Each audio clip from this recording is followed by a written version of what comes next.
ವಿಜಯೇಂದ್ರ ಚೇಲಾಗಳು ಬಿಜೆಪಿಯನ್ನ ಮುನ್ನಡೆಸ್ತಾ ಇದ್ದಾರೆ. ಭ್ರಷ್ಟ ವಿಜಯೇಂದ್ರ ಅವರನ್ನ ಬದಲಾಯಿಸಬೇಕು.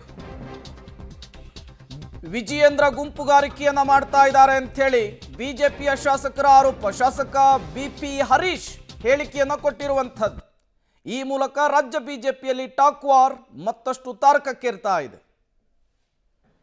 ಯಡಿಯೂರಪ್ಪನವರು ವಿಜಯೇಂದ್ರ ಅವರು ಏನು ಮ್ಯಾಚ್ ಫಿಕ್ಸಿಂಗನ್ನು ನಡೆಸ್ತಾರೆ, ಕಾಂಗ್ರೆಸ್ ನಾಯಕರ ಜೊತೆ ಒಪ್ಪಂದ ಮಾಡಿಕೊಂಡಿರ್ತಾರೆ.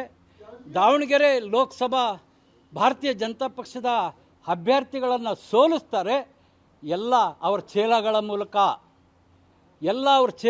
ಮೂಲಕ ಹೊಂದಾಣಿಕೆ ರಾಜಕೀಯವನ್ನು ಮಾಡಿ ಮೋದಿಯವರು ಪ್ರಧಾನಮಂತ್ರಿ ಆಗಲಿಕ್ಕೆ ದಾವಣಗೆರೆ ಬಿ ಜೆ ಪಿಯ ಸೀಟ್ ಸಿಗದ ಹಾಗೆ ನೋಡ್ಕೊಂಡಂಥವ್ರ ಬಗ್ಗೆ ಯಾಕೆ ನೋಟಿಸ್ ಕೊಡ್ತಾ ಇಲ್ಲ?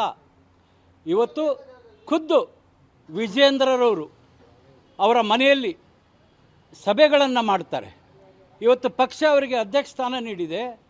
ಆಮೇಲೆ ಅವರ ತಂದೆ ಯಡಿಯೂರಪ್ಪನವರು ಕೇಂದ್ರ ಸಮಿತಿಯಲ್ಲಿದ್ದಾರೆ. ಅವ್ರ ಮನೆಯಲ್ಲಿ ಗುಂಪು ರಾಜಕೀಯ ಮಾಡ್ತಾ ಇರ್ತಕ್ಕಂಥದ್ದು ಯಾಕೆ ಅವರಿಗೆ ನೋಟಿಸ್ ಕೊಡ್ತಾ ಇಲ್ಲ? ಇದು ನಮ್ಮ ಪ್ರಶ್ನೆ. ಹೌದು, ಅವ್ರಿಗೂ ನೋಟಿಸ್ ಕೊಡಬೇಕು. ಅವ್ರ ಮನೆಯಲ್ಲಿ ಗುಂಪುಗಾರಿಕೆ ಮಾಡ್ತಾ ಇದ್ದಾರೆ. ಮತ್ತಷ್ಟು ಡೀಟೇಲ್ಸ್ ಅನ್ನು ಕೊಡ್ತಾರೆ ದೆಹಲಿ ಪ್ರತಿನಿಧಿ ಶಬೀರ್, ನೇರ ಸಂಪರ್ಕದಲ್ಲಿ ಜಾಯಿನ್ ಆಗಿದ್ದಾರೆ. ಶಬೀರ್, ರಾಜ್ಯ ಬಿಜೆಪಿಯಲ್ಲಿ ಬಣ ರಾಜಕಾರಣ ದಿನದಿಂದ ದಿನಕ್ಕೆ ತಾರಕಕ್ಕೆ ಏರ್ತಾ ಇದೆ. ಈಗಾಗಲೇ ವಿಜಯೇಂದ್ರ ಹೋದ್ರು, ದೂರು ಕೊಟ್ಟು ಬಂದರು. ಅದಾದಮೇಲೆ ಯತ್ನಾಳ್ ಅವರಿಗೆ ನೋಟಿಸ್ ಹೋಯಿತು.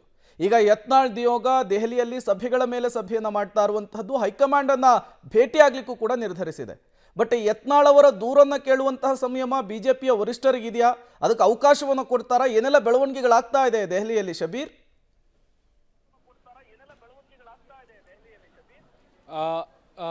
ಪ್ರೇಮ್, ಈಗ ಮೊದಲನೇದಾಗಿ ಯತ್ನಾಳ್ ಅವರಿಗೆ ನೋಟಿಸ್ ಇಶ್ಯೂ ಆಗಿರುವಂಥ ಹಿನ್ನೆಲೆಯಲ್ಲಿ ಆ ಒಂದು ವಿಚಾರವನ್ನು ಸೆಟ್ರೈಟ್ ಮಾಡಲಿಕ್ಕೆ ಈಗ ಯತ್ನಾಳ್ ಅವ್ರ ತಂಡ ನಿರ್ಧಾರ ಮಾಡಿರುವಂಥದ್ದು. ಇವತ್ತು ಕರ್ನಾಟಕ ಭವನದಲ್ಲಿ ನಡೆದಂತಹ ಬಂಡಾಯ ನಾಯಕರ ಸಭೆಯಲ್ಲಿದೆ. ಇಲ್ಲಿ ನಾಳೆ ಶಿಸ್ತು ಸಮಿತಿಯ ಮುಂದೆ ಹಾಜರಾಗಲಿಕ್ಕೆ ಯತ್ನಾಳ್ ಅವರು ನಿರ್ಧಾರವನ್ನು ಮಾಡಿರುವಂಥದ್ದು. ಮೊದಲ ಹಂತದಲ್ಲಿ ಈ ಒಂದು ನೋಟಿಸ್ ಏನು ಕೊಟ್ಟಿದೆ ಅದಕ್ಕೆ ಉತ್ತರವನ್ನು ಕೊಡುವಂಥ ಕೆಲಸವನ್ನು ಕೂಡ ಮಾಡ್ತಾ ಇದ್ದಾರೆ. ಯಾಕೆಂದರೆ 10 ದಿನಗಳ ಕಾಲಾವಕಾಶವನ್ನು ಕೊಟ್ಟಿರುವಂಥದ್ದು. ಈ 10 ದಿನಗಳ ಒಳಗಡೆ ಸಮಿತಿಯ ಮುಂದೆ ಹಾಜರಾಗದೇ ಇದ್ರೆ ಈ ಎಲ್ಲ ಆರೋಪಗಳನ್ನು ಒಪ್ಪಿಕೊಂಡಂತೆ ಅನ್ನುವಂತಹ ಷರತ್ತನ್ನು ಕೂಡ ವಿಧಿಸಲಾಗಿರುವಂಥದ್ದು.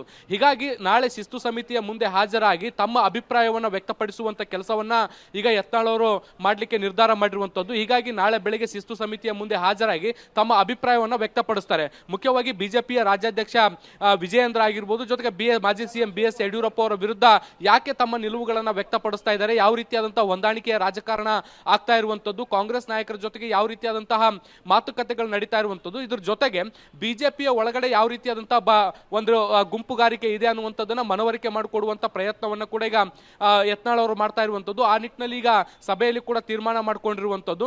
ಮುಖ್ಯವಾಗಿ ಯತ್ನಾಳ್ ಅವರಿಗೆ ಉಳಿದ ನಾಯಕರು ಕೂಡ ಬೆಂಬಲವಾಗಿ ನಿಲ್ಲುವಂತ ನಿಟ್ಟಿನಲ್ಲಿ ಅವರು ಕೂಡ ಸಭೆಯಲ್ಲಿ ಭಾಗಿಯಾಗಬಹುದು ಅನ್ನುವಂಥ ಮಾಹಿತಿಗಳು ಕೂಡ ಈಗ ಸದ್ಯಕ್ಕೆ ಸಿಗ್ತಾ ಇದ್ದಾವೆ. ಪ್ರೇಮ್.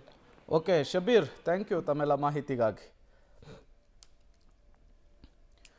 ವಿಜಯೇಂದ್ರ ಚೇಲಾಗಳು ಬಿಜೆಪಿಯನ್ನು ನಡೆಸ್ತಿದ್ದಾರೆ ಅಂತ ಹೇಳಿ ಬಿಜೆಪಿಯ ಶಾಸಕ ಆಕ್ರೋಶವನ್ನು ಹೊರಹಾಕಿರುವಂಥದ್ದು. ಈ ಮೂಲಕ ರಾಜ್ಯ ಬಿಜೆಪಿಯಲ್ಲಿ ಬಣಬಡಿದಾಟ ತಾರಕಕ್ಕೇರ್ತಾ ಇದೆ.